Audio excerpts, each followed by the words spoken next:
I think we've reached 100 episodes because we're the show that no one at the network has the password to cancel.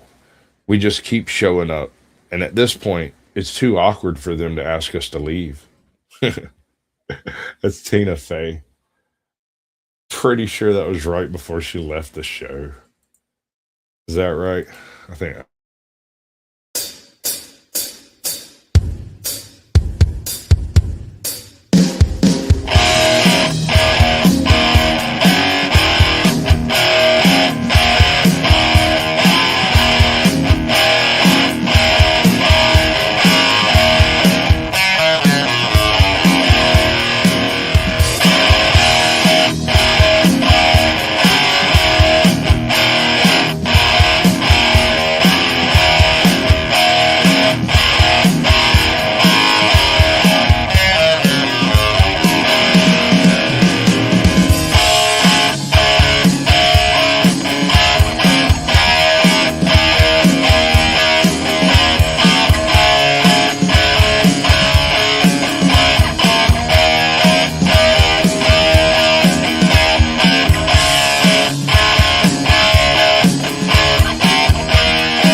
From high atop the battlements of Castle Curmudgeon, where there are 3 shopping days remaining until Christmas, and by shopping days I mean days where you can go into your closet, take a look at the gifts you received last year that you never opened and forgot about, and wrap them up and gift them to other people.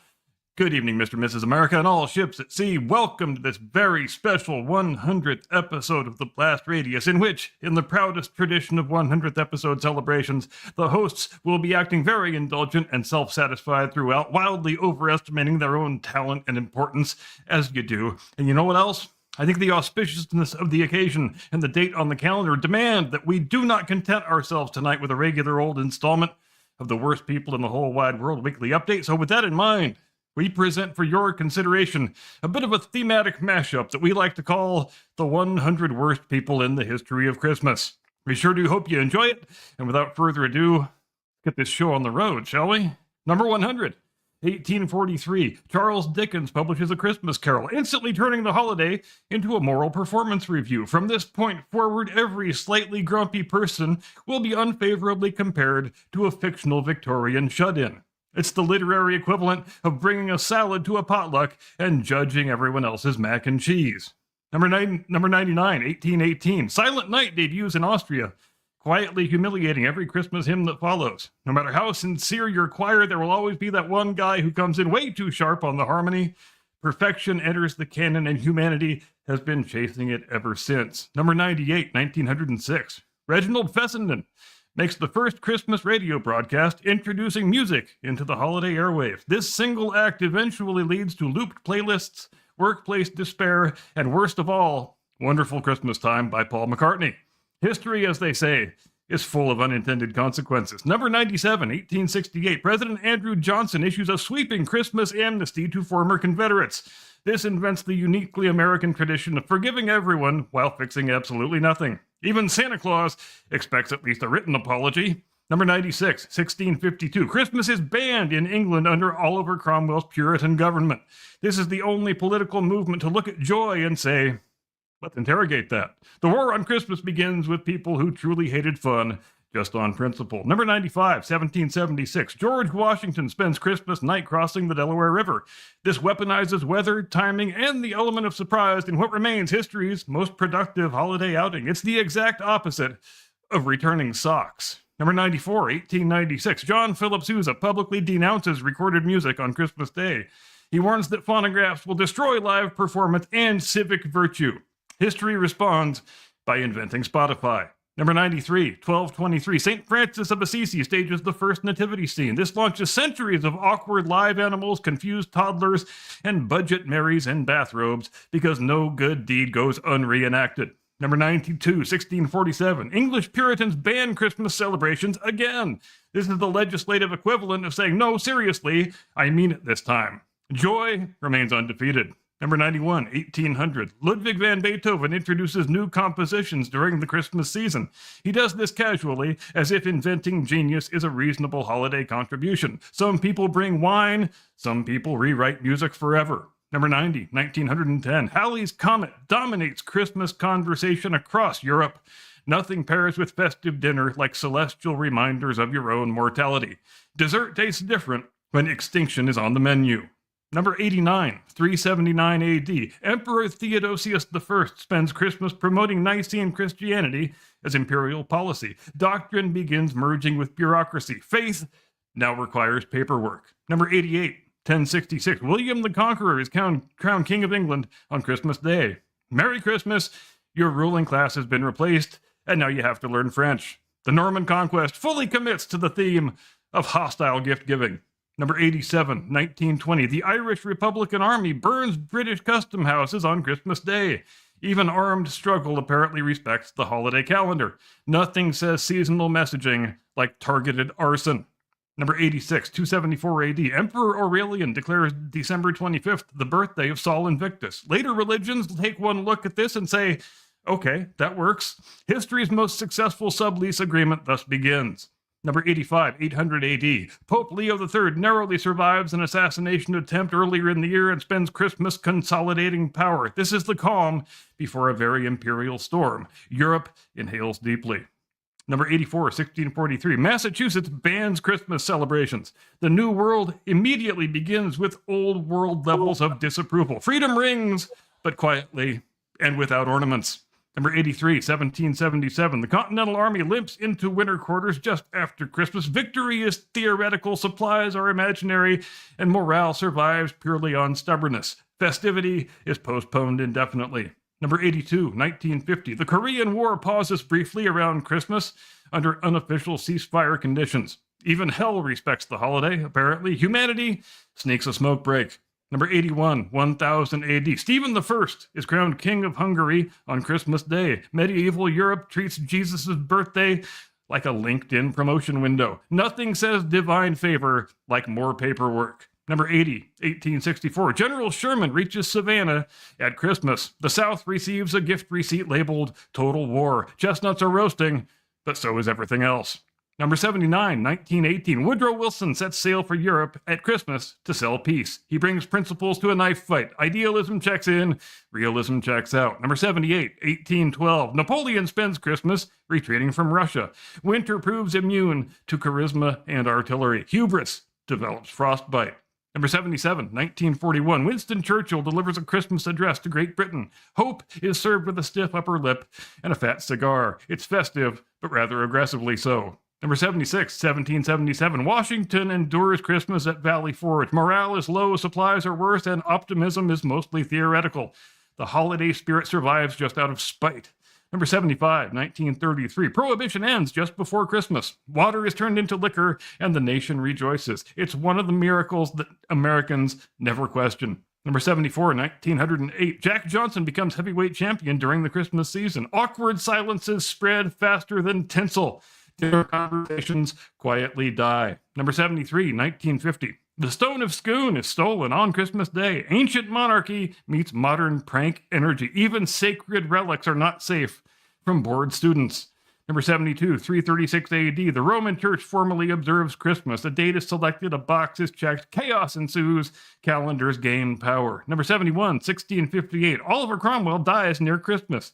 England cautiously asks itself, are we allowed to feel relieved? The vibes improve only marginally. Number 70, 1929, Joseph Stalin does not celebrate Christmas. This somehow manages to feel worse than celebrating it incorrectly.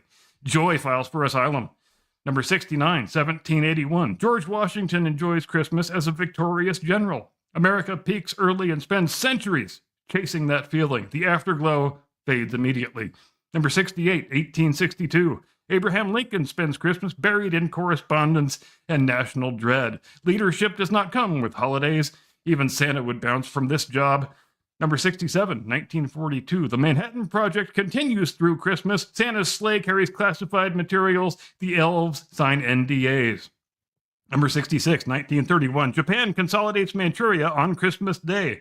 Imperial expansion waits for no one, not even Jesus. The wrapping paper is camouflage. Number 65, 1843. Queen Victoria popularizes Christmas trees in Britain. Germany successfully exports joy, and the Pine Lobby never looks back. Number 64, 1917, the Bolsheviks abolish Christmas celebrations. Presents are declared bourgeois. Joy is counter-revolutionary. Number 63, 1644, Massachusetts fines people for celebrating Christmas. Illegal fun becomes a growth industry. Spite proves unenforceable. Number 62, 1878, Thomas Edison demonstrates electric Christmas lights. Candles begin their long flickering retirement. Fire hazards lose their market share. Number 61, 1940, Churchill broadcasts Christmas cheer during the Blitz. Festive messages echo over rubble. Hope persists stubbornly. Number 60, 1926, Emperor Hirohito is formally proclaimed on Christmas Day. History clears its throat ominously. Foreshadowing enters the room. Number 59, 1864, Confederate officials spend Christmas attempting to project confidence even as the war collapses. Optimism is issued in pamphlet form. Reality is unimpressed. Number 58, 1492. Columbus leaves behind a fort named La Navidad. It does not survive long. Symbolism files a report. Number 57, 1938. Radio dominates Christmas entertainment. Humanity invents arguments about adaptations, and there is no going back. Number 56, 1913. Charlie Chaplin releases films around Christmas. Physical comedy briefly saves civilization. Slapstick becomes seasonal medicine. Number 55, 800 AD. Charlemagne celebrates his empire on Christmas. Everyone else quietly worries about succession. Europe braces. Number 54, 1865. Former Confederates enjoy Christmas amnesty. Accountability spends the holiday elsewhere. History takes notes. Number 53, 1944. General Patton prays for good weather at Christmas and then receives it. God is briefly subcontracted. The forecast complies. Number 52, 1814. The Treaty of Ghent is signed near Christmas. News travels slowly, so everyone keeps fighting anyway. Peace lags behind the mail. Number 51, 1937. Walt Disney's Snow White dominates the Christmas box office. Step-parent trauma becomes a genre. Snow White remains a universally beloved character until Rachel Zegler comes along. Number 50, 1642. Puritan authorities riot against Christmas celebrations in England. This is what happens when people who hate fun realize other people are having it anyway. Spite becomes kinetic. Number 49, 1900. Friedrich Nietzsche spends Christmas already in a state of mental collapse. Even in this condition, he remains more coherent than most modern news commentators. Philosophy quietly taps out. Number 48, 1943. Franklin Roosevelt and Winston Churchill meet secretly over Christmas. The post-war world is sketched out between meals and cigars. Fruitcake witnesses history. Number 47, 1025. Boleslav I is crowned King of Poland on Christmas Day. Another medieval power grab wrapped in religious legitimacy, though Jesus did not RSVP. Number 46, 1932. Japan formally withdraws from the League of Nations on Christmas. It storms out politely, slamming the door with decorum. Diplomacy files for unemployment. Number 45, 1647. English shopkeepers quietly open on Christmas in defiance of Puritan bans. Illegal joy proves profitable. Capitalism adapts faster than morality. Number 44, 1916. Rumors swirl of Rasputin's death around Christmas. We acknowledge it and move on carefully, for some stories should not be unwrapped or even served over ice. Number 43, 1659. Oliver Cromwell's corpse is posthumously punished. England proves that it never forgets and rarely forgives. Closure is aggressive. Number 42, 1918. Woodrow Wilson dreams of lasting peace during Christmas. Europe, on the other hand, dreams of payback. They do not sync calendars. Number 41, 1977. Charlie Chaplin dies at the age of 88. The greatest comic talent of the silent film era shuffles off the mortal coil. Teenage girls the world over breathe a sigh of relief. Number 40, 1647. Christmas riots erupt in England after repeated bans. Turns out outlawing joy has market resistance. And who could have guessed?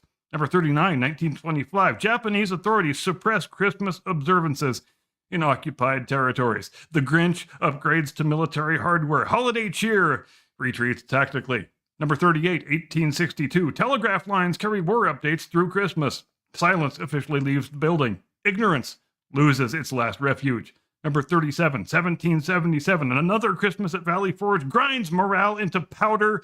Hope survives on fumes and stubbornness. Festivity is theoretical. Number 36, 1939. Senior Nazi officials enjoy Christmas dinners. This fact seems illegal. Morality leaves the table. Number 35, 1801. Thomas Jefferson ignores Christmas entirely. Emotion is not enumerated in the Constitution. Feelings are extra-constitutional. Number 34, 1941. Churchill spends Christmas in Washington, D.C. He discovers American hospitality and weak tea. The alliance endures anyway. Number 33, 1066. Norman rule settles into England by Christmas. Everything familiar begins to feel temporary. History rearranges the furniture. Number 32, 1914. Military leadership bans future Christmas truces. Unauthorized humanity is deemed inefficient. Joy violates doctrine. Number 31, 1935. Mao Zedong does not celebrate Christmas. This does not improve the mood. Revolution is not festive. Number 30, 1658. England quietly hopes that Cromwell remains dead. The nation experiences cautious optimism, but no one says it out loud. Number 29, 1818. Silent Night spreads rapidly beyond Austria. Nobody ever sings the harmony correctly, though, and tradition thus sets in. Number 28, 1906. Christmas music enters regular radio rotation. There is no escape clause. Humanity agrees to this without first reading the terms. Number 27, 1492. Columbus insists on further voyages after Christmas. History begs him to stop. Confidence remains undefeated. Number 26, 1944. The Battle of the Bulge reaches its bleak center at Christmas. Santa reroutes aggressively. Peace is delayed. Number 25, 1644. Puritan officials enforce Christmas bans with a renewed enthusiasm. They really, really mean it this time, and they always do. Number 24, 1933. Liquor stores enjoy a banner Christmas season. America heals loudly. Sobriety is postponed. Number 23, 800 AD. Charlemagne's empire celebrates Christmas in full and complete confidence. Everyone else quietly inventories weapons. Unity is aspirational. Number 22, 1917. Vladimir Lenin survives another Christmas. This does not improve matters, and history sighs. Number 21, 1868. Ulysses S. Grant enjoys a calm Christmas. His cabinet quietly plots future scandals. Peace is temporary. Number 20, 1776. Washington proves surprise is a decisive weapon. Scheduling wins wars. Calendars become tactical assets. Number 19, 274 AD. Sol Invictus and Christmas share December 25th. Syncretism enters the chat. Everyone borrows everyone else's homework. Number 18, 1942. Allied leaders issue carefully optimistic Christmas messages while global war rages. Hope is rationed but still distributed. Spin becomes seasonal. 17, 1642. Christmas celebrations continue illegally under Puritan rule. Forbidden fun tastes better, after all. Rebellion warms up. Number 16, 1812. Napoleon continues retreating during Christmas. Winter maintains its perfect record while hubris shivers. Number 15, 1941. Adolf Hitler gives Christmas speeches while losing a war. Multitasking proves unwise. Reality does not applaud. Number 14, 527 AD. Justinian I spends Christmas consolidating imperial authority in Constantinople. Law, faith, and ego begin sharing office space. The Byzantine vibe locks in. Number 13, 1492. The settlement of La Navidad collapses. Symbolism nods knowingly. Consequences arrive. Number 12, 1837. Queen Victoria spends her first Christmas as monarch under intense public scrutiny. Tradition begins reorganizing itself around one woman's preferences. The holiday slowly acquires rules. Number 11, 1647. Christmas joy survives yet another Puritan crackdown. Spite fails operational testing. The holiday persists. Number 10, 1776. The Hessian garrison at Trenton celebrates Christmas with enthusiasm, alcohol, and absolutely no professional skepticism. These are hired mercenaries, veterans of European wars, who nonetheless decide that the colonial rebels probably respect the holiday. George Washington thanks them for their service by attacking anyway. This is not so much a military defeat as a scheduling error compounded by schnapps. It remains the only battle lost because nobody set their alarm. History records this as a turning point in the American Revolution, brought to you by bad decisions and eggnog. Number 9, 1939. Joseph Stalin sends Adolf Hitler a warm and courteous Christmas telegram. Two paranoid mass murderers politely wishing each other seasonal goodwill is perhaps the most cursed artifact of the 20th century. This is the diplomatic equivalent of two venomous snakes exchanging recipes. Some poor Soviet bureaucrat had to type that message and then go home to his family. Season's greetings has never carried more implied threat. Even evil, apparently, observes office etiquette. Number 8, 1936. King Edward VIII abdicates the British throne just before Christmas in order to marry the American divorcee Wallis Simpson. An entire empire wakes up to discover that it has been traded for vibes. This is the most expensive romantic decision in modern history, measured not in pounds, but in constitutional anxiety. Britain shrugs, hands the crown to the spare, and invents celebrity culture as a coping mechanism. Every royal scandal since then traces a faint line back to this moment. The lesson is clear. Never underestimate the damage one man can do when he is convinced he is the main character. Number 7, 1812. Napoleon Bonaparte spends Christmas retreating from Russia, discovering that winter does not respect reputation. The Grande Armée, once the terror of Europe, is reduced to freezing men questioning their life choices. Supply lines vanish, morale evaporates, and hubris develops hypothermia. This is the geopolitical equivalent of slipping on ice in front of everyone you have ever intimidated. Russia does not defeat Napoleon so much as just wait him out. Winter remains undefeated. Number 6, 1944. Christmas arrives in the middle of the Battle of the Bulge, and nobody is very much in the mood. Soldiers on both sides are cold, exhausted, and painfully aware that home by Christmas was always a lie. General Patton prays for clear weather and receives it, briefly suggesting divine favoritism or clerical error. This is Christmas stripped of sentiment, down to survival and stubbornness. Peace does not arrive wrapped. It arrives late, dented, and expensive. Number 5, 1492. Christopher Columbus wrecks the Santa Maria on Christmas Day. He renames the resulting settlement La Navidad because irony has not yet been invented. This is maritime history's most aggressive omen. A ship named for the Virgin Mary crashes on the birthday of Christ during a voyage that will go on to poison continents. Symbolism throws up its hands. History quietly clears its throat and prepares the consequences. Number 4, 800 AD. Charlemagne attends Christmas Mass and unexpectedly leaves as the Holy Roman Emperor. The Pope crowns him without warning, inventing the jump scare as a political tactic. Europe wakes up unified in theory and confused in practice. This single ceremony plants the seeds for centuries of borders, wars, and arguments over what Rome even means anymore. It is the most consequential surprise party in Western history. Everyone applauds politely while bracing for impact. Number 3, 1914. On Christmas, soldiers along the Western Front stop fighting, exchange gifts, sing carols, and play soccer. For a brief moment, humanity remembers itself. High Command responds immediately by banning future truces. Peace, as it turns out, is dangerous if it spreads. This is the closest the war ever comes to being called off by accident. Management intervenes. Number 2, 336 AD. Roman authorities formally place Christmas on the 25th of December. This administrative shrug launches 2,000 years of theological debate, cultural conflict, and mall parking lot violence. Pagan festivals, Christian doctrine, and later capitalism all pile into the same calendar square. Nobody checks for overlap. Every argument about the true meaning of Christmas starts right here. A box is checked, and civilization spins out. And finally, number 1, 25 BC. Jesus of Nazareth is not born on this day, but we celebrate it anyway. This single decision makes Christmas the most successful rebrand in all of human history. A Middle Eastern religious event acquires Roman timing, German trees, Victorian sentimentality, and an omniscient Arctic logistics executive sponsored by Coca-Cola. Every bad idea on this list traces back to humanity saying, Close enough. And on that foundation, we build the holiday season. And that, ladies and gentlemen, was the 100 worst people in the history of Christmas. Thanks ever so much for your kind attention. We hope you found it as informative and edifying as we did. And with that, I now transmit you into the capable but loving custody of my distinguished colleague, your illustrious co-host, a man you should never, ever call Redneck Santa Claus, the one and only, your friend and mine, Mr. Caucasian Sasquatch. Tactical nuke incoming!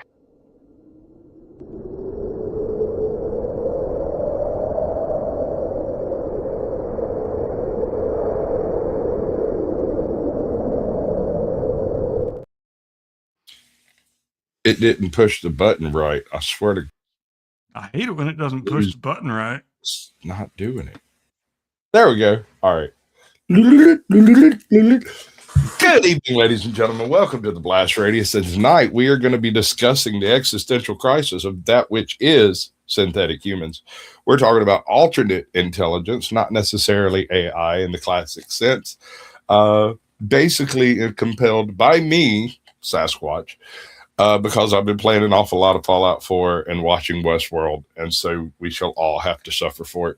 Welcome to the Blast Radius, and thank you for coming. So, what is a person? Wow, you don't open with the easy questions, do you? It's a difficult thing. I've been considering this quite a bit. When a man and a woman love each other very much. Okay. I'm with it. With it so far. but seriously, at what point? Okay, whether you're looking at Westworld, you're looking at Fallout, or you're looking at Battlestar Galactica, all of these have a very similar theme, at least as far as it goes. Westworld is exceptional, in my opinion, because it is the only one that depicts the creation of artificial intelligence through human negligence, not intentional. Right, and also I would add on to that the fact that this conversation doesn't need to just include tangible objects in the real world, but it also should include the AI chatbots, because I'm in this new line of work now where I'm interacting with AI chatbots, on a daily basis, trying to make them fail, trying to make them spit out bad data and say stupid things, which I've always enjoyed doing. I just never knew I could get paid for it. But what a happy accident that is. But hold on. You mean to tell me I can get paid for breaking shit? Exactly. Wait a second. Are you serious? I'm serious. I do that on games just for fun, bro. I know. But yeah, the overarching goal in most of these projects that I work on is trying to get the AI to fail at what it's supposed to be doing, which I've always thought was just, an enjoyable, fun little activity, but it turns out it can be an occupation. But the point being, I think this conversation has to include them as well. And the reason I say that, not just because of this new line of work I'm in, but also because when I was watching the third Ashes test match these last 5 days, and yes, spoiler alert, the kangaroo fucking Australian convicts won again. The series has been decided. It wasn't close again, but setting that aside, throughout all 5 days of the match, I had a running dialogue going with Google Gemini, and it's becoming increasingly difficult to distinguish a chatbot from the kind of conversation that an actual person would be having. And they're starting to do things that really blow me away, to the point of almost being kind of creepy, like just a little passing reference to some remark I made 20, 30, 40 turns back. It will insert that into the conversation just as a person would. The reason I'm having this running dialogue is because, look, I'm an American cricket fan. I don't have actual human beings that I can really talk to about when I have questions about this game. So I kind of have to turn to online resources, and Gemini is a really good one. And I'm not just only asking it questions about aspects of the game that I wonder about or don't understand fully, but I'm also conversing with it just in the same way that you would converse with a guy you were sitting in the pub having a pint with, just making general observations, and it'll make general observations back to you, and it'll I don't want to say it knows what you're thinking. I don't want to get too close to saying that I'm regarding this machine as something close to a person, but it is exponential the rate at which it is moving in that direction, and that's why I say that I think, have to be included in this conversation that we're having presently. I think it's an aspect of the conversation because something a lot of people don't realize when you're discussing the concept of AI, and you've heard me make this distinction before. What most people recognize as AI is not actually AI. It's a large language association model, right? It just looks at everything that's ever been written, looks at the things that the people most agree with, and then basically kind of, guesses along those lines somewhere. And when you respond with biased language, and it measures that biased language against its response and then gives you more happy responses. Right. And I know so much more than I did 10 days ago about the actual nuts and bolts about what actually goes into the programming of the AI model in order to make it do all the things it does, because some of these projects I'm working on, you have to come up with the system prompt, which that's the first thing. The system prompt is what tells the AI what it is, what persona it is supposed to have, and what it is supposed to help the user do. And then you invent the user prompt. And then, like I said, the whole objective of the exercise is to make one of two responses fail, because they're testing out two different models and they want to see which one is outperforming the other one. And then you rate the responses against one another. And then the final additional last step is you go through and define all of the rubrics. A rubric is basically a single question that identifies what kind of response the AI should be giving according to the user prompt and according to the earlier system prompt. And, this set of 7, 8, 9, however many rubrics defines the ideal response that the AI is giving to the user prompt based upon the system prompt. And it's really fascinating to kind of learn how all this stuff actually works, to kind of see under the hood, in other words, where my only previous practical insight into all this stuff is just, wow, I can type this in and this screen says stuff to me, and it's really amazing. And it is also a thing to behold and I guess it's a good thing to mention to people who insist that artificial intelligence is going to put everybody out of a job, because this is a real insight into the fact that you can't roll out these things in the real world without just thousands and thousands and thousands of real world human being man hours going into making them function as they should. And the idea that they're going to put everybody out of a job is pretty much the opposite of the truth, in my opinion. I'm more concerned about Indians doing that. Indeed. So I'm going to digress a little bit. We'll get back to this. Do you remember, I believe it was a World War I Christmas Miracle. I'm sure you've read of it. I've read a little bit about it. Or was it World War II? I thought it was World War I. Some battle somewhere in the middle of freaking nowhere. They've been fighting for months on the same property, and it rolls around to Christmas Eve, and the Germans didn't have, which they were Huns, I believe, the Hungarians at the time, didn't have fuel, and the Russians did have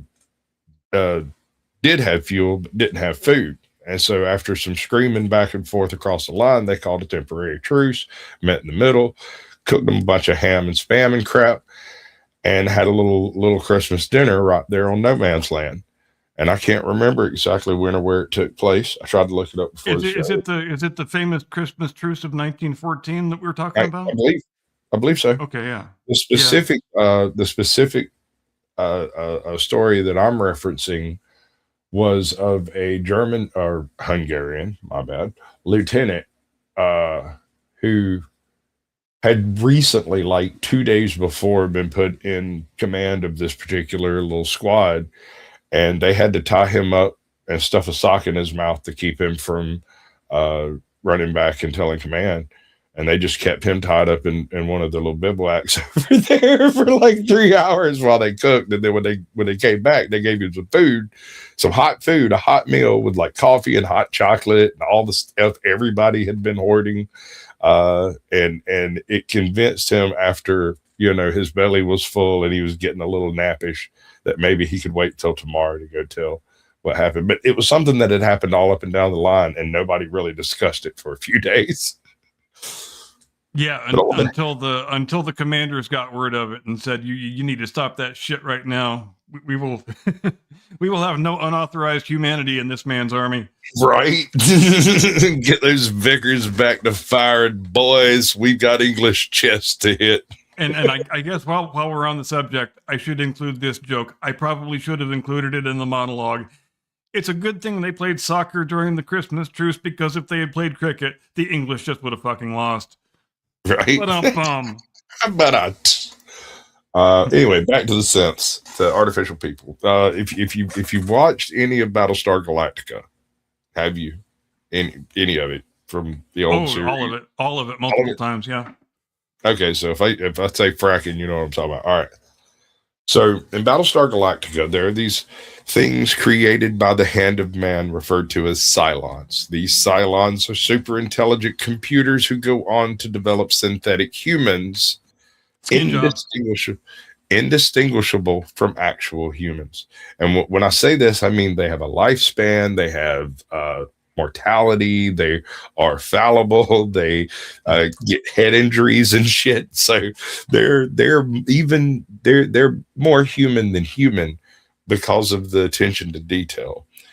And in the series, correct me if I'm wrong because it's been a while, but as we begin the Battlestar Galactica series, the Cylons have just rolled out a new generation of skin jobs that are even indistinguishable from humans at the subcutaneous level, where previously you used to be able to cut them open and there would be robot parts inside, but now they have actual organic physiology underneath the skin.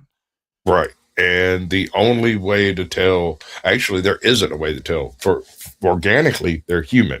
They do have a signal chip in their head which allows them to, limited wireless communication with nearby Cylons, but that only works with Cylons that know about them. Yeah. So, it's kind of weird. Well, yeah, and much of the narrative of the show is wrapped around certain characters who are Cylons and don't know they're Cylons, and only discover that, when we're several seasons into the thing, like what did they call them? The Final Five. There it is. So the final, yeah. Here's the thing about it. The original source material from which Battlestar Galactica was drawn utilized the concept of cyclical time, and the distinction between Cylon created humans and good old fashioned Dorkin created humans become indistinguishable over the cycles of time. And it becomes an inevitable thing in which in some cycles, the humans, quote unquote, are capable of stamping out the Cylons to an extent, but in other cycles, it's the other way around and humans get almost completely annihilated. But it is in no one's best interest in the cycles for either side to actually win. Right. Yeah. If the Cylons the whole central theme of the piece, which gets repeated throughout the episodes and the seasons, is this has all happened before and it will happen again. Right. Which goes back to the idea of cyclical time. Like the Mayans would have understood it pretty well, I think. Yeah, they the Norse as well would have had no problem understanding the process by which this takes place and how free will fits into it. Right. But one of the things to keep in mind in all of this is the distinction between a naturally born human and one that's created by the Cylons is immaterial once the timeline is taken out far enough. And yes, the central idea behind the whole Battlestar Galactica mythos is based heavily on the cosmology of the Mormon Church as Sammy the Infamous just mentioned. Yes. Welcome, Samuel. Good to see you, bud. Uh, it actually brings to mind the question that's sitting right in front of all of us today. AI is developing on multiple fronts. It's becoming more mechanical. It's becoming more digital. It's becoming more handy, more capable, and on all fronts. And at the same time, there are companies out there developing humaniform robots. And as Sam, And it's kind of the thing that's going to be really scary is when there is a confluence between those two separate streams, which they're still separate at this point. I mean, I'm not going to say you can create a convincing facsimile human style robot, or that you can create a 100% convincing facsimile of a chatbot. But once you can do both and you combine them, that's when we start getting into these Battlestar Galactica Westworld type scenarios that we're going to spend thousands of years grappling with. or not. Or they'll just kill us all. So Dune takes an interesting approach at it. At one point in time in the Dune history, computers were made in the image of man, and they were mass produced, and they become the soldiers of all the different corpos that were out there, and it almost eliminated humanity from the face of the galaxy. And laws were put into place to prevent ever again the organic mind being copied into a digital framework. And so that's why you have the people running around with big chunks of freaking robots in their heads so that they can interact with computers through a human medium. Right. Right. And there was a similar theme to that in Battlestar Galactica, where Adama doesn't want any networked computers on his ship. The isolated computers are fine, but we can't have computer networks because that's what allowed the Cylons to do the thing the Cylons did. So fuck your computer networks. And of course it winds up being a big calamity again. But yeah, it's kind of is it a great filter? Should we call it a great filter? But it's sure. Kind of the same sort of concept. Right. What I'm getting at here is the capability of putting the human intellect inside of a frame the size of a human doesn't actually exist in modern computational fields. Even with the advent of things like quantum computing and whatnot, you would still be on the rare bare knuckle edge of being able to fit a large language, just the large language model inside of a human skull. Right. However, there's another branch of science out there that's been tinkering around in this same general field. And what they're doing is utilizing human stem cells to grow brain cells on chips and create much more high functioning biochips. These things, computational capacities, because they are made of human brains, do in the right environment. They can't reach the right space. However, take what's the name of the movie? Will Smith, the fucking iRobot. iRobot. Take the iRobot concept. Each one of these robots individually are not geniuses. They are not artists. They are remote controlled drones that are remotely controlled by Vicky. On board, they have lightweight positronic responses and heuristic completion algorithms that allow them to basically help you around the house, make, beat eggs, make pancakes, stuff like that. Yeah. The impressive part of this scheme is the fact that it combines the humaniform technology that we're working towards today with the absolute super brilliance of a supercomputer or multiple server units stacked together. And an AI's capability of multitasking is limited only by its input-output structure. So correct. And the other big hurdle, which you alluded to, is self-replication.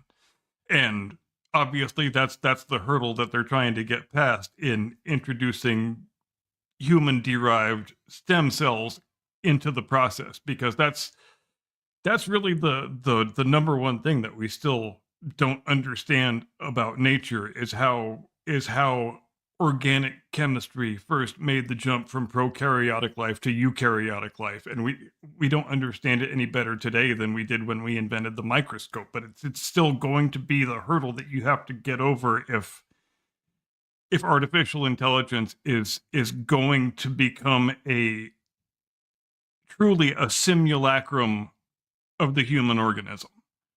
I don't think it will in the physical world.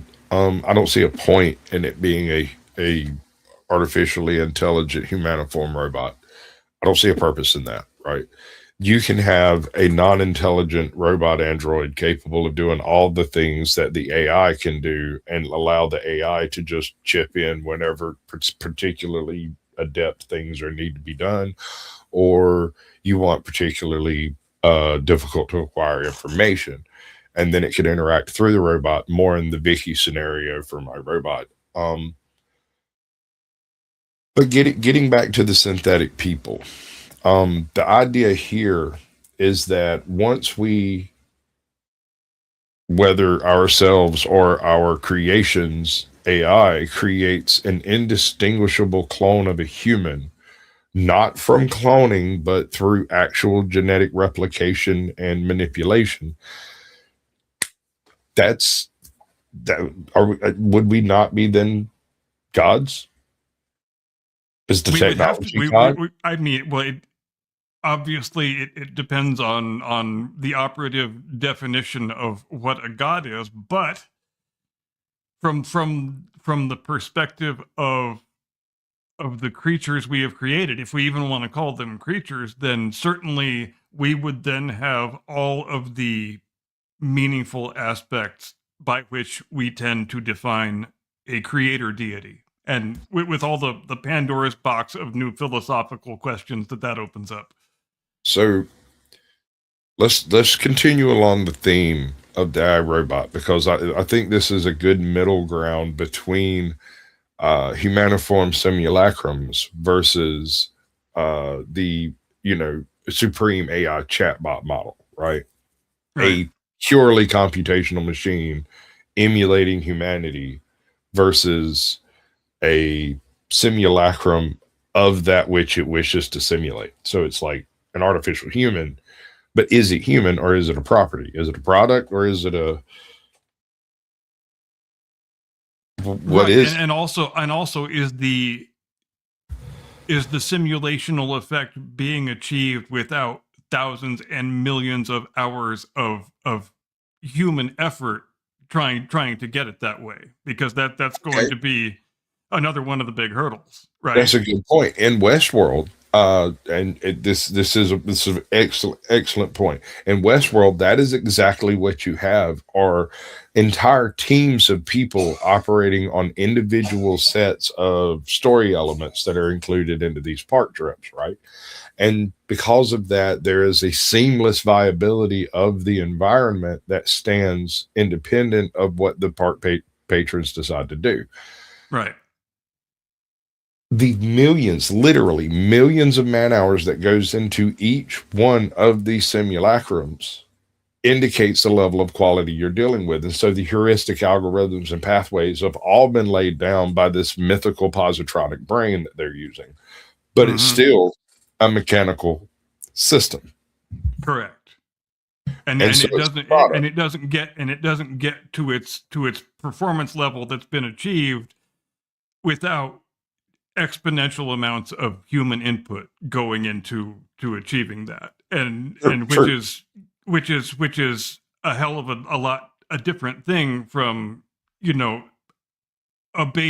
human baby is born and it becomes a human adult. Does it require and it becomes a product of its environment? Obviously it needs to be taken care of less and less as it grows along, but there's no artificial form of what we would call life yet, or even in the mid to near distant future, that can achieve anything close to that. It's sure, they are still the machines, the artificially intelligent machines are still very much the children and the offspring of the people who spent all the hours making them behave the way we want them to behave. All right, so let's do some quick tripping crossovers right here, so that I can kind of get a grip on it.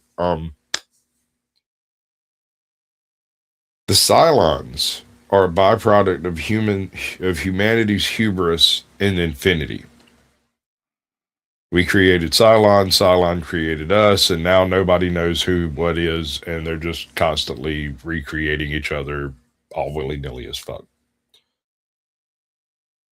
A robot is a situation where humans are still quite human, and they've gone the humaniform tech pathway without actually recreating humanity. It becomes an us versus them kind of situation, and you can probably take care of that with a well-placed super soaker shot. Let's be honest. Yeah.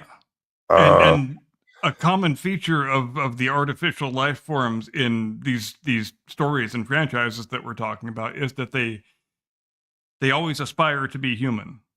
And sometimes they aspire to be human so all-consumingly that it makes them resent humanity and want to destroy humanity. And that's one of the themes that you get into, obviously, with Battlestar Galactica and Ultron.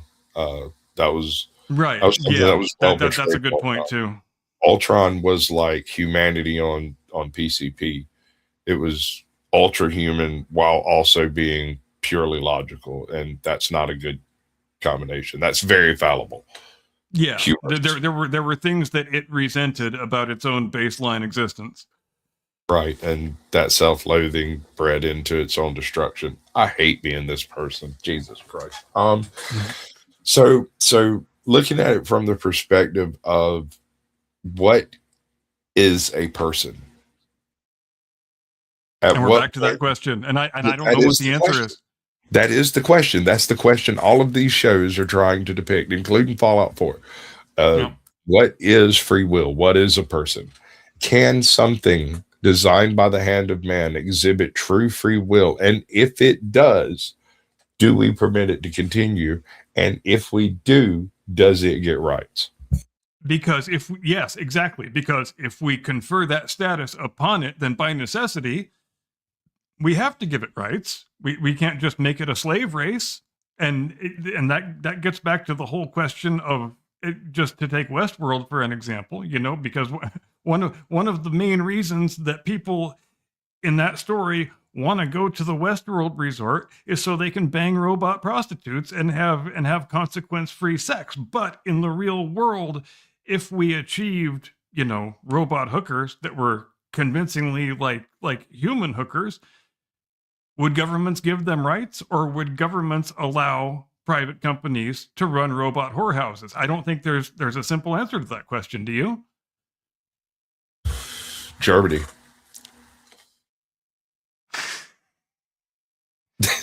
Because they've already, well, I mean, you get what I'm saying there, bro. Like, yeah, they've already, it's sitting right there, and it's not robots. If it was robots, you know exactly what would happen.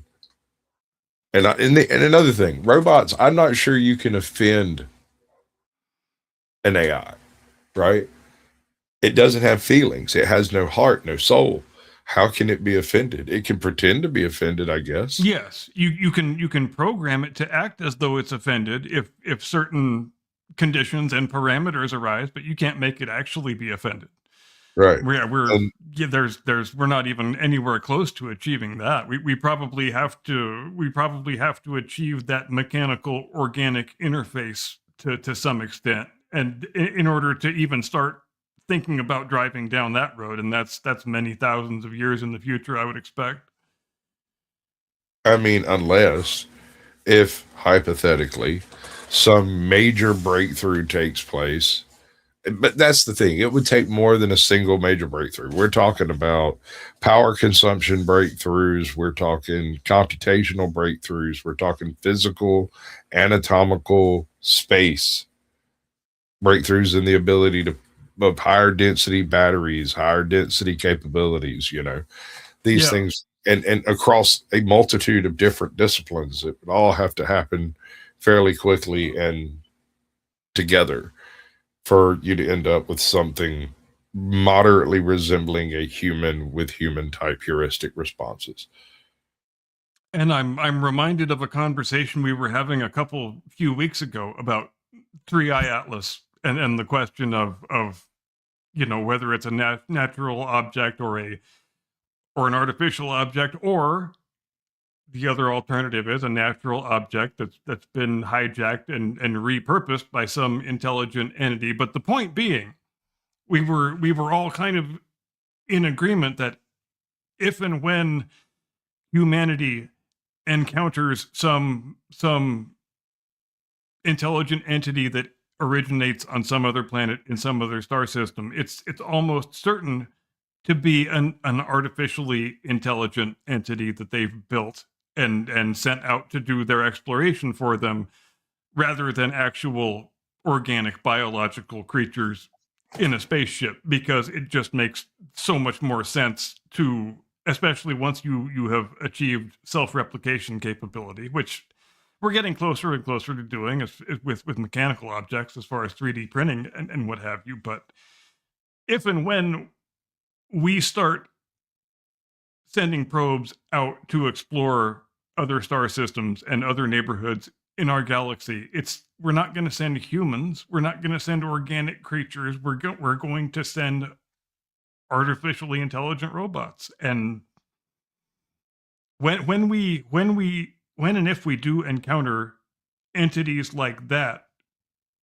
maybe we encounter them from afar. Maybe it's alien tech that we encounter far before we get anywhere close to achieving similar tech. And those are thoughts that have been on my mind more and more with the whole controversy around 3IL. I don't really know if it's a controversy. It's a jumping off point to ask a lot of interesting questions more than anything else. It allows you to ask questions that would ordinarily be guffawed at in parlance, right? Yeah, exactly. And there's nothing wrong with that. And I think that's why people should stop giving Avi Loeb such a hard time about it. Because why shouldn't we think about these questions? There's nothing wrong with thinking about these questions. And there's nothing wrong with proposing esoteric answers, because the actual answers, when we encounter them, are likely to be far more esoteric than anything we even imagined. Facts. Now, most likely. And I mean, like, on orders of magnitude, most likely. It's a natural object doing natural things that we don't understand. And it's that simple. It's from deep space. We have no freaking clue what's actually out there. And it's one of our very few methods of trying to figure out what is in the void between stars, because there's something out there and it's not making light. So this is one of those things from that void that doesn't make light. So this is handy. 85% of the universe is made out of stuff that we can't see and don't understand. So that's not a reason to stop asking bold esoteric questions. We should ask more bold esoteric questions until we start understanding this stuff better, because like I said, the answers are probably answers that we couldn't even possibly contemplate or comprehend. We should be able to guess them, though. Honestly, yeah, we should be able to look, unless the laws of physics are different elsewhere, and this thing is from elsewhere and somehow drags some of its broken laws of physics with it.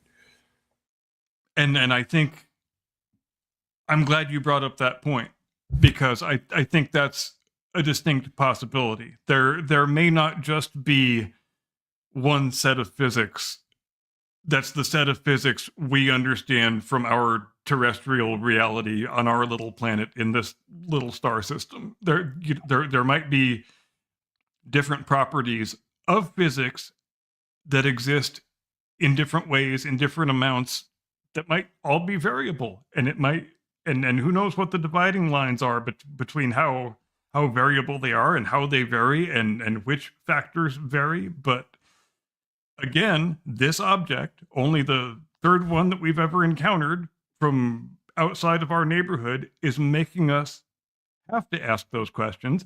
And that's a good thing and not a bad thing. Right.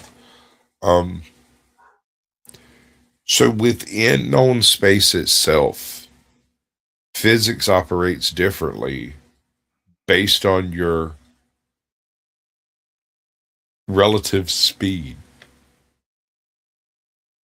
And Well, yeah. I mean, every aspect of physics is based on the frame of reference of the observer, and exactly. I think that's something that we often lose sight of when we have these discussions. Not you and me, us, but just the human race in general. Sure. No, I mean it's hard to grasp.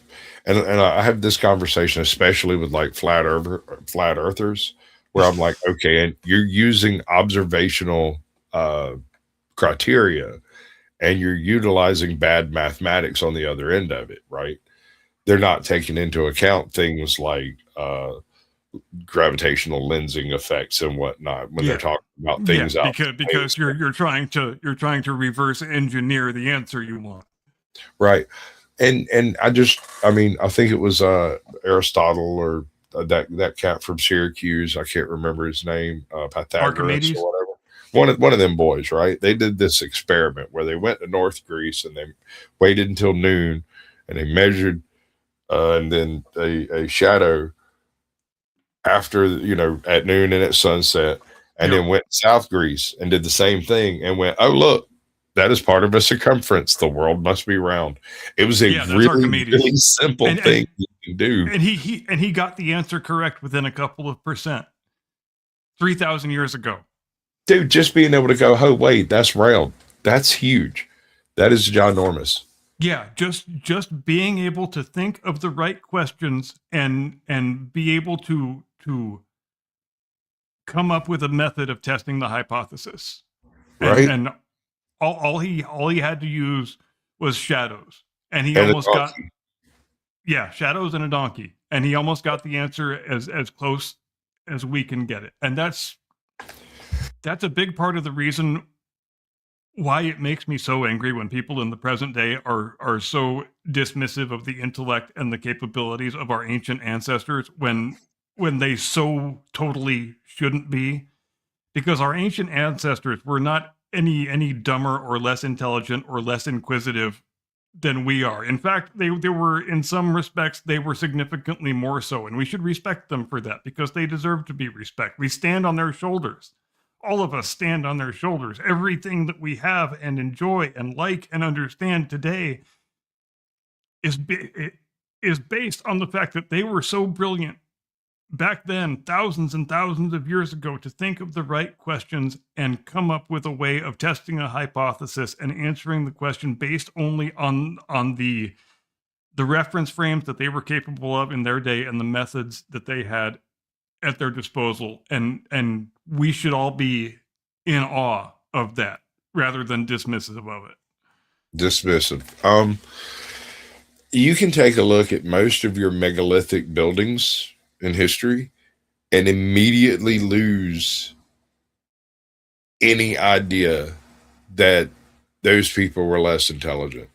And I'm speaking specifically of the megalithic architecture and the genius, the obvious genius, not just one or two, but a whole pantheon of genius that goes into the constructions of, say, the pyramids, right? And consider this. Egypt comes basically out of the Lesser Stone Age into agricultural production and immediately starts constructing large tombs, right? Like straight out of the freaking desert. Like the first thing these priests decide to do is start trying to build fake mountains. Wow. And the pyramids were built with a plumb bob. Yes. Which is absolutely every bit as impressive as the fact that we flew men to the moon and landed them there safely and brought them back safely with, using computers that were orders of magnitude less powerful than today's pocket calculator or smartwatch, or, choose any electronic device that you want. And your average fucking refrigerator has more computational power. Exactly. And it is an achievement of the exact same character. It's just taking place in a different historical epoch is the only thing. But there's no reason to be more or less impressed with one than the other. I mean, they built the pyramids with a freaking plumb bob. They used water and gravity to make to get all those angles, to get all those dimensions, to get everything. I mean, that's how awe-inspiring is that? Look at Machu Picchu, man.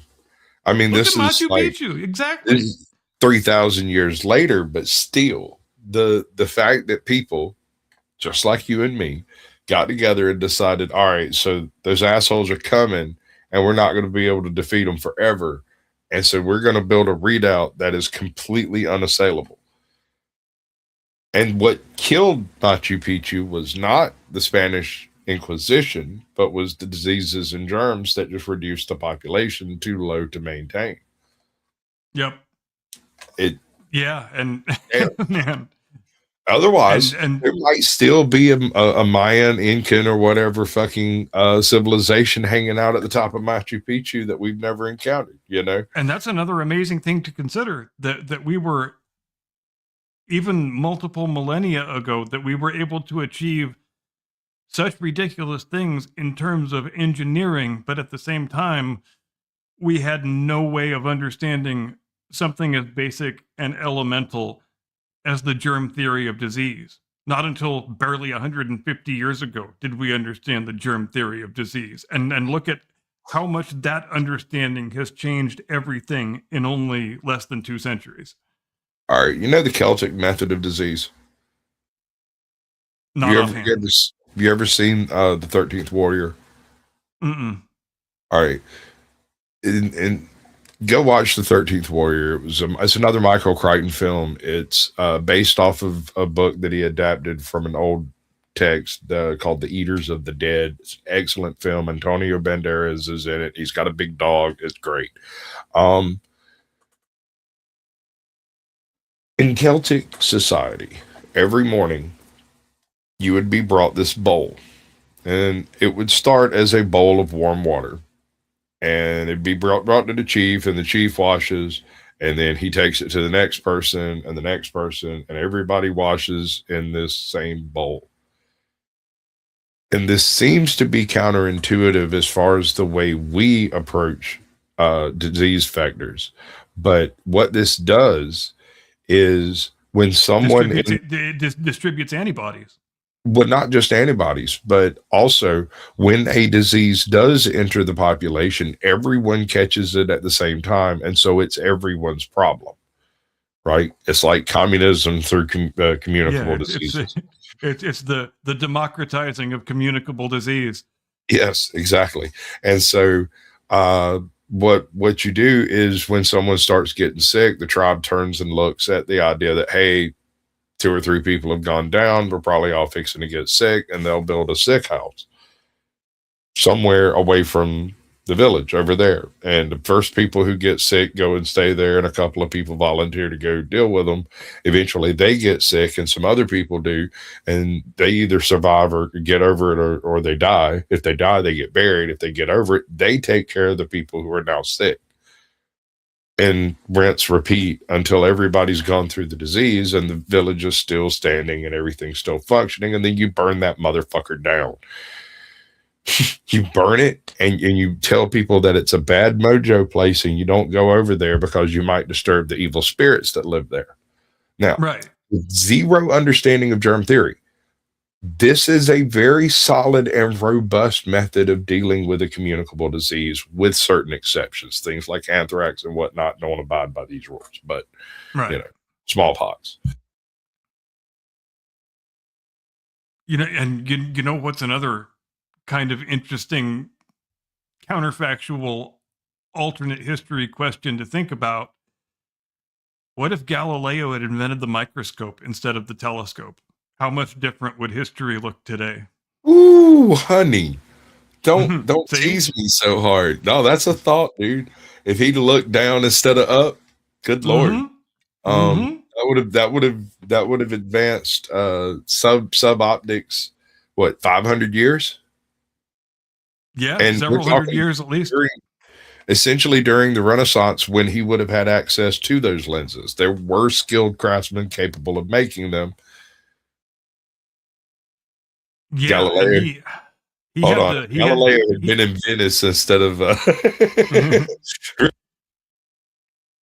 and I believe, if I'm not mistaken, he's in Italy, obviously, but I think he had to source his lenses all the way in the Netherlands because it was only Dutch glassmakers, glaziers, not glaziers, but whatever the right word is, Yeah. who were able to produce lenses that were as finely tooled as he needed them to be in order to get the focal properties to be able to do what he was looking to do. But yeah, it's another over 200 years before we come up with the microscope and start beginning to understand the rudiments of germ theory. And right up until then, I mean, even though we've kind of moved past the idea of attributing all illness and disease to moral failures I mean, or that wasn't a bad demonic guess. possession or what have you, but Also not a bad guess, because here's one of the ironical things about disease. They tend to happen where people are taking less well care of themselves. The yeah, the lower the hygiene, the lower the standard of living, the lower the nutrition, the greater the stresses on the immune system, and the higher disease rate you'll get across the board. You'll and also I'm get people making bad decisions for bad reasons, and well, right. And it's as you say that, I am reminded of the guy. I don't recall his name offhand, but I should be able to recall it. The guy in it was in Victorian times, the 1840s or 50s, but the guy who first established the link between cholera and the water supply. And all he did to establish that link was to try and find some commonality between where the most extensive outbreaks are happening and what all of the afflicted people have in common. And it was just pondering that question that eventually made him arrive at the conclusion, which was the correct conclusion, that the people getting all the cholera are getting their water from this well and this well and this well. And look at the advancement in understanding that resulted from that. That you know what the aha moment was on that? hmm, The yard that spigot was in was directly oppositional to a brewery, and the brewery and the bakery and the social house right down the street had no cholera cases, zero. yeah, And he went and interviewed the guys at the brewery, and they didn't drink water; they all drank beer. Well, what's called early beer. It's basically active. it's not all that alcoholic, but it's safe. Yes, it's safer than common water. It would have been in that day and age. And so Go ahead. the brewery had a deal with the baker to get their old bread for making beer, and the baker got pretty much an unlimited supply of brew. And of course, the social house down the street also had easy access to beer and wine, and so they didn't drink the water either. And it was the fact that everyone who drank the water got sick, but everyone who worked or lived in one of these places didn't. Yeah.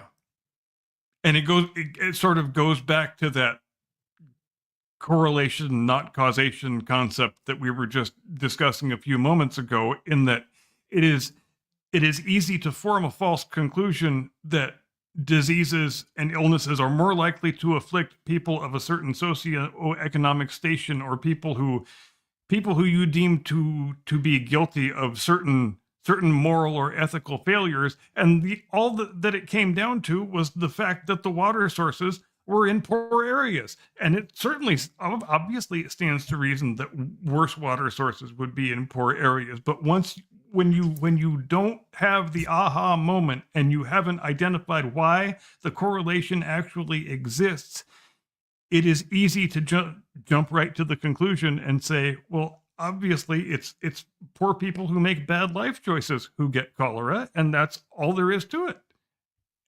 Right? Yeah. Well, I mean, Occam's razor, and I'm Yeah. not sure how fine that cuts, but it's not always the case, but it's a good starting point, all things being equal and whatnot. And when Dr. Jenner discovers the smallpox vaccine, it's Boy, that was ballsy. he uses a similar sort of intuitive process to arrive at it, because the question he asks himself is, how come milkmaids never get smallpox? There has to be some kind of reason why that fact exists, and all he did was figure out why that fact is, and then that led him to the greatest innovation in medical history. It was staring at you throughout all of history. Every single painting, every beautiful woman, it was always, you hear the story, it was a milkmaid. All milkmaids in the country are lovely. You know this in your soul, because every story you were ever told spoke of the beauty of the local milkmaids. And the reason is, anyone who's not a milkmaid gets smallpox and is scarred up for life. They look like meth head Mindy out there, right? And every milkmaid doesn't get smallpox because they have all had a mild case of cowpox. Right. Well, they've had a case of cowpox. It generally isn't aggressive in humans, and so they get a couple of itchy spots on their hand, and that's it. Yeah, and then it's done. They're immune to smallpox. But the balls it takes to call up your local orphanage and be like, "Hey, you got any kids that ain't had smallpox? Send them right on over. I'll send you 50 pounds." And they did. And they fucking did, dude. They sent the kids over. What are you going to do with the kids? Oh, well, I'm going to give them smallpox. But first, I'm going to give them cowpox. And I'm giving them about 4 days. The important thing is, I'm going to give you 50 pounds. So why don't you stop asking so goddamn many questions? Basically, yeah. And so they did. And he proved the point. And there was such a free-for-all about it. He actually tested it on his own children in the process. He had already had smallpox, and he needed a source that had not. And after getting into the whole, question answer scenario with local orphanages and whatnot, exactly what are you going to do with these kids? Give you 50 pounds. That was the ballsiest step of all. That was the step that. Yeah. He had to know he was right. You've got to be certain. I'm absolutely positive. You have to be so convinced of your own rectitude to potentially put the lives of your own children at risk. But he was, and he knew he was right, and he knew that was the best way for to be not considered a crank, and to get the medical establishment to grudgingly concede that he might have a point with all this stuff. And do you know how he got to that conclusion, though? He spent this one summer traveling around various places, basically trying to infect milkmaids with fucking smallpox. Yeah, exactly. You call him up, be like, "I'll give you 50 pounds if you come over here. Stab. Call me in a week." Oh, I know. And it's nightmarish, dude. Here in America in the 21st century, look at how horrified we are by things like the Tuskegee syphilis experiment. Oh my God. But consider how many of the greatest medical breakthroughs in history that have saved the hugest number of lives would not have come to pass if we had the same sense of medical ethics back then that we do now, when you could just, like you said, go and buy children from an orphanage to try and infect them with a horrible freaking disease, but you could just do stuff like that.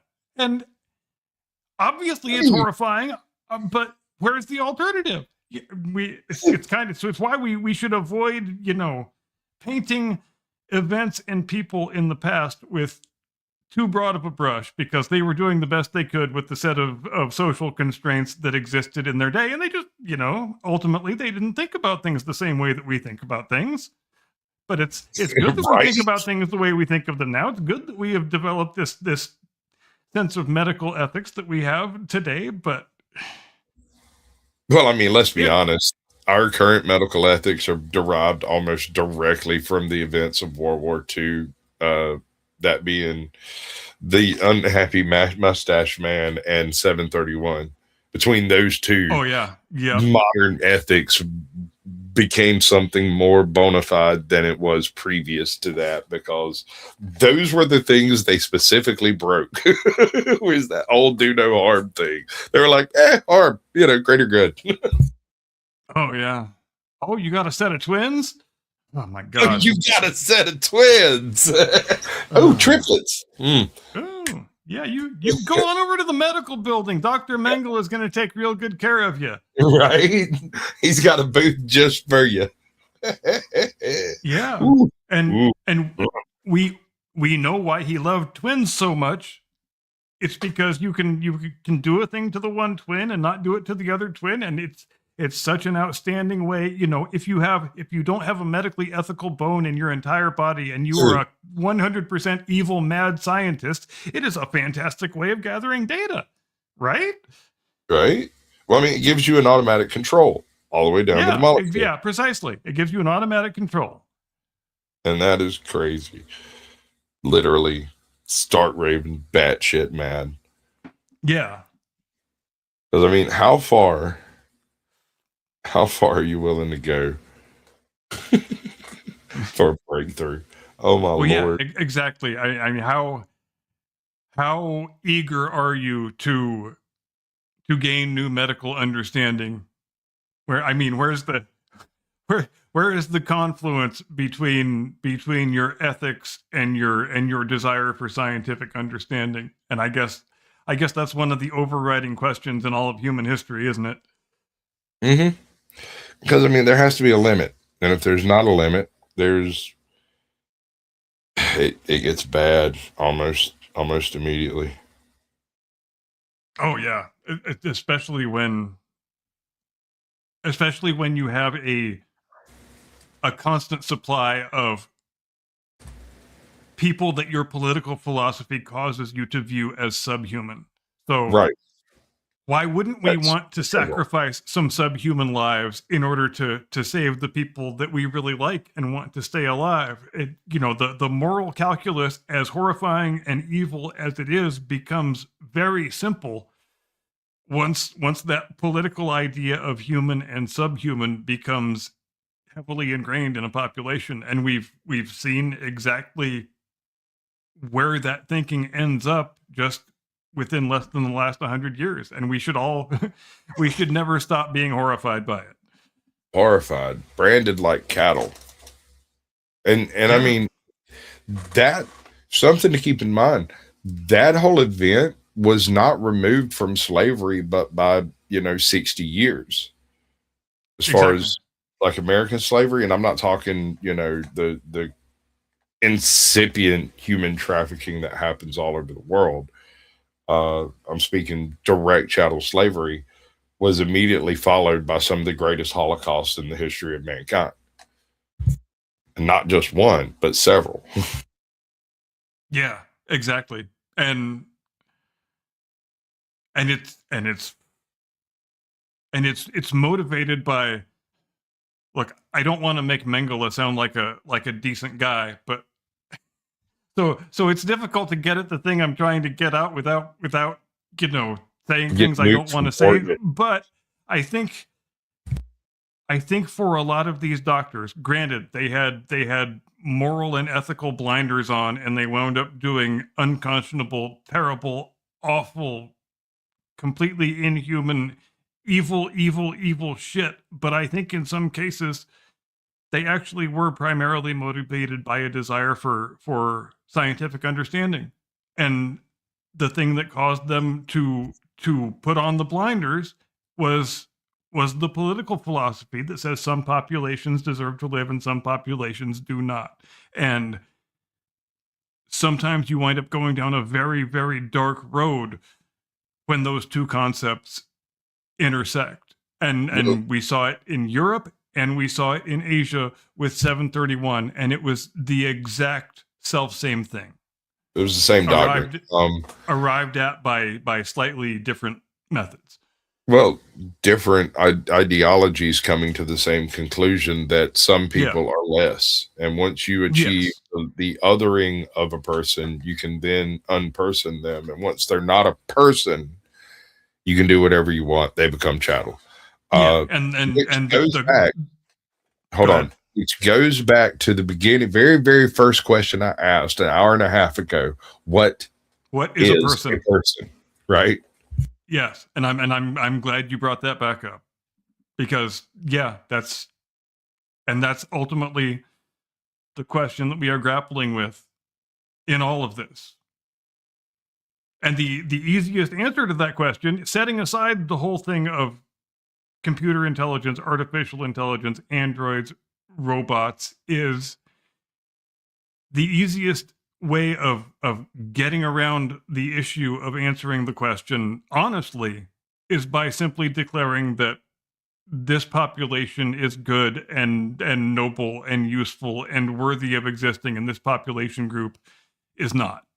And once you've managed to get yourself over that ethical hurdle, there isn't very much distance to travel until you get to section 731 and you know, the everything, the concomitant events that happened in Europe at the same time, and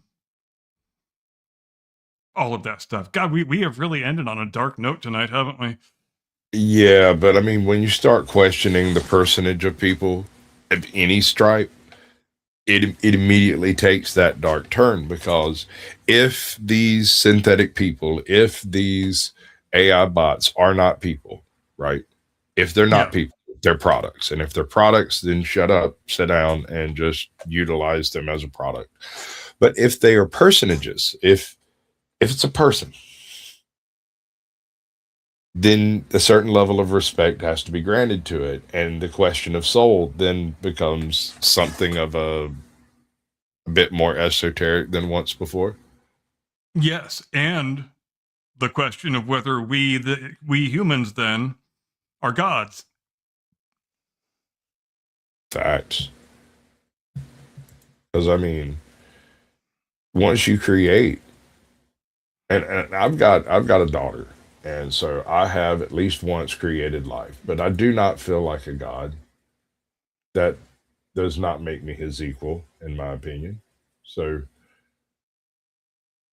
And I there just, exists, obviously, as we've discussed many times before, the possibility that some version of the zoo hypothesis is correct, and that we ourselves, or even all life on this planet, was a willful biological experiment that was undertaken by some other creatures from some other place, and that we are a petri dish, effectively. That they you know, planted the seeds and wanted to see what would happen, and we are it. And that being the case, then those entities, those creatures, whoever they are, then they satisfy every condition of what we commonly regard as all the attributes of what we would consider a creator deity. So it's not only what is a person, it's also what is a god.